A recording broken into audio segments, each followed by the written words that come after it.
Hi అండి, welcome back కుమారి food court channel. ఈరోజు మన ఛానల్లో చూపించబోయే రెసిపీ ఏంటంటే హెల్త్కి ఎంతో మేలు చేసే మటన్ టిల్లీ ఫ్రై. ఇది మనలో చాలామందికి తెలియదండి.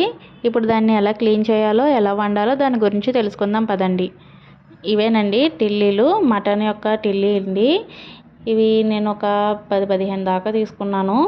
వీటిని ఇప్పుడు ఎలా క్లీన్ చేయాలో చూపిస్తాను, చూడండి. మనం ఒక టిల్లీని తీసుకొని ఇప్పుడు పైన మనకి చిన్న లేయర్ ఉంటుందండి, దానికి స్కిన్ అనేది. ఆ స్కిన్ని కొంచెం వేలు పెట్టి గోరుతో లైట్గా లాగితే మనకి ఇలా ఆటోమేటిక్గా మొత్తం వచ్చేస్తుంది. ఇలా ఈజీగా వచ్చేస్తుంది. ఇలా మనకి ఫ్రంట్ బ్యాక్ కూడా ఇలా పైన ఉన్న స్కిన్ని మొత్తం క్లీన్ చేసేసుకోవాలి. ఇది ఉండడం వల్ల మనం తినేటప్పుడు నోటికి సాగుతూ ఉంటుంది కాబట్టి మనం అప్పుడు తినలేము, మింగలేము. కాబట్టి తీసేసుకుంటే ఈజీగా తినొచ్చు.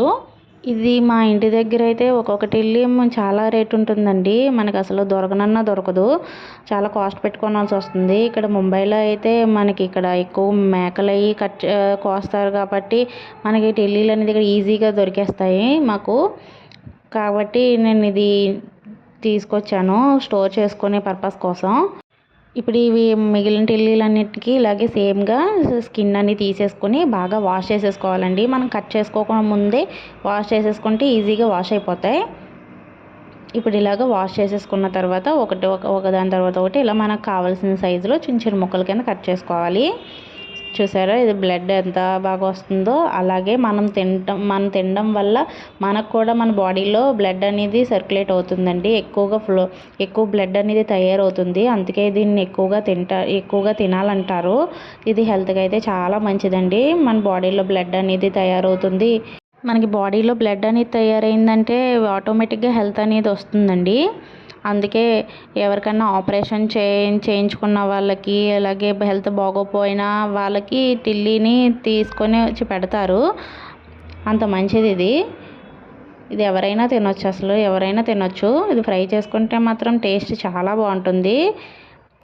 ఇప్పుడు దీన్ని ఒక బాండీ పెట్టుకొని అందులో ఆయిల్ ఎక్కువ పడుతుందండి మనకి. దానికి సఫిషియంట్ ఆయిల్ వేసుకుని ఆయిల్ హీట్ అయిన తర్వాత ఈ టిల్లీ ముక్కలు వేసేసుకోవాలి. ఇవైతే ఎక్కువ క్వాంటిటీ కాబట్టి ఫ్రై అవ్వడానికి చాలా టైం పడుతుందండి. మనకి 1-2 అయితే మనకు ఒక 15-20 మినిట్స్లో ఫ్రై అయిపోతాయి. వీటిని బాగా ఫ్రై చేసేసుకోవాలి. ఫ్రై అయ్యే కొలది బ్లాక్ కలర్ వస్తుందండి మనకి ఇది. ఇప్పుడు ఇందులో కొంచెం పసుపు, అలాగే టేస్ట్కి సరిపడా సాల్ట్ కూడా వేసేసుకుంటే మనకి తొందరగా కొంచెం ఫ్రై అవుతాయి. వీటన్నిటిని వేసుకొని బాగా కలుపుకోవాలి. ఇవి నాకైతే ఫ్రై అవ్వడానికి ఒక 1/2 అవర్ పైన అయితే పట్టిందండి. ఇందులో వాటర్ ఉంటాయి కదా, వాటర్ కూడా బయటకు వచ్చేసి బాగా వేగించేయాలి. చూసారా ఒక 15 మినిట్స్ తర్వాత ఏ విధంగా అయ్యిందో. ఇలా బ్లాక్ కలర్ వస్తుంది మనకి. ఇలా ఒక 20 మినిట్స్ వరకు బాగా వేగనివ్వాలి. దీన్ని ఇలా కొంచెం వేగిన తర్వాత నేనైతే ఇందులో అల్లం, వెల్లుల్లి, ధనియాలు, జీలకర్ర, గరం మసాలా అంటే మనకి దాల్చిన చెక్క, లవంగాలు, ఇవన్నీ మసాలా దినుసులు కూడా అన్నీ వేసేసి గ్రైండ్ చేసిన పేస్ట్ అండి అది. అందులో 2 టేబుల్ స్పూన్ల వరకు వేసుకున్నాను. ఇవన్నీ వేసుకుని దీన్ని కూడా బాగా ఫ్రై చేసుకోవాలి.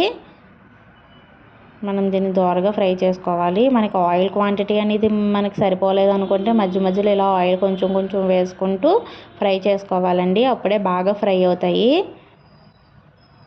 ఇప్పుడు ఇవన్నీ బాగా ఫ్రై అయిపోయాయి కదా, ఇక ఫైనల్కి వచ్చేసిందండి. ఇలా బాగా ఫ్రై అయిన తర్వాత మనం కారం వేసుకుంటే ఫైనల్గా మన ఇందులో ఎక్కువగా కారం పడుతుంది.